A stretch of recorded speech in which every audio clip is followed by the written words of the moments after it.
We're back on the river semester, this time from an island somewhere between the Iowa-Illinois river border. So that's pretty cool. And this island in particular is pretty awesome because it's a little bit elevated above the water level, which means that the plant life here is a lot more diverse because these plants don't have to survive flooding, and so they're able to grow fruitfully, which means that things are like a little bit more exciting on this island because there's just like a lot to look at. And one of the things I love about, or I've learned that I loved about being in nature, is that even when there's like a million things going on in my head and I've got an assignment due tomorrow and we've got a long paddle day and I have to wake up at 6, all these things are going on, I can like take a moment, step back, leave the camp for a little bit and just walk into nature, and things feel very slow.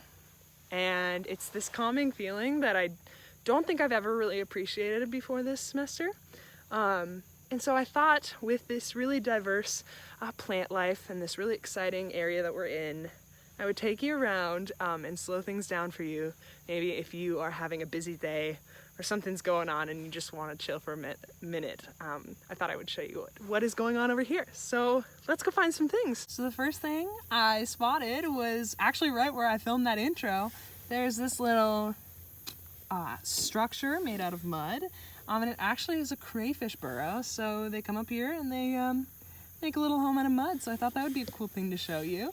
Okay, so I found something pretty cool. Let's see if we can get it on camera. I found a little frog, which is really exciting. So let me turn the camera on and show you. All right, so here's our little frog friend, Master of Disguise, right there.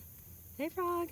So while I was looking for cool places to show you, I found this really cool place that I thought I could read this short essay to you from. By Chris Fink, Perspective, the Least. You could go your whole life without knowing there is such a creature as a least chipmunk, which I almost did until last week's adventure in the Boundary Water Wilderness with my family. At our Basswood Lake campsite, we were outflanked by a small army of the tiny dervishes. You might think chipmunk is as low to the ground as a squirrelish rodent can get. The least chipmunk is lower, but what he lacks in stature he makes up in attitude. He carries his least tail like a least flagpole. He's all racing stripes and lightning forays for the food bag. He lowers his tail for no camper. In the Boundary Waters, you know enough to put your food away, but your toothbrush?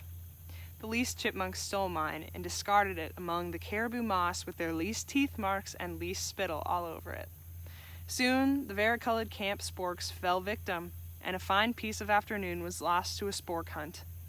When the pasta strainer disappeared, we knew we had a problem. It takes a least person to truly appreciate a least creature.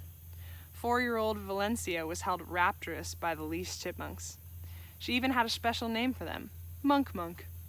Watching Vale watch the Monk Monks, I understood one good reason to come to the wilderness: to leave the big problems of the world at home and readjust your focus for a few days on least things. On our last day at the campsite, all 7 of us watched as Monk Monk perched on a green stone stool and dined on a single orange M&M. It was an encounter both unexpected and insignificant, yet wholly worthy of attention. So over here we have this really cool structure that is presumably made by a little beaver. I wish it was here right now to say hi, but it doesn't look like it, but this is really cool. Okay, so over here, we started mushroom foraging on this trip. And over here there's this really cool, well, there are a lot of mushrooms all on this tree here, but there's this really cool edible mushroom right here. This is a golden oyster. We probably won't eat it today, but I thought I would show you because it's really cool.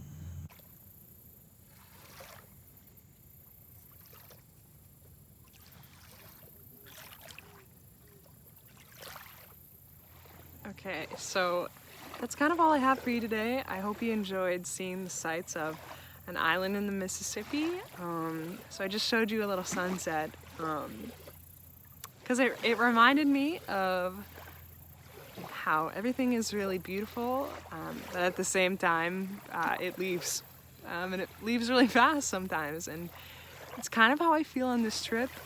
Everything is really gorgeous and beautiful, but in like those moments where I miss my bed or I miss my friends, or, you know, I'm tired of eating sandy food. I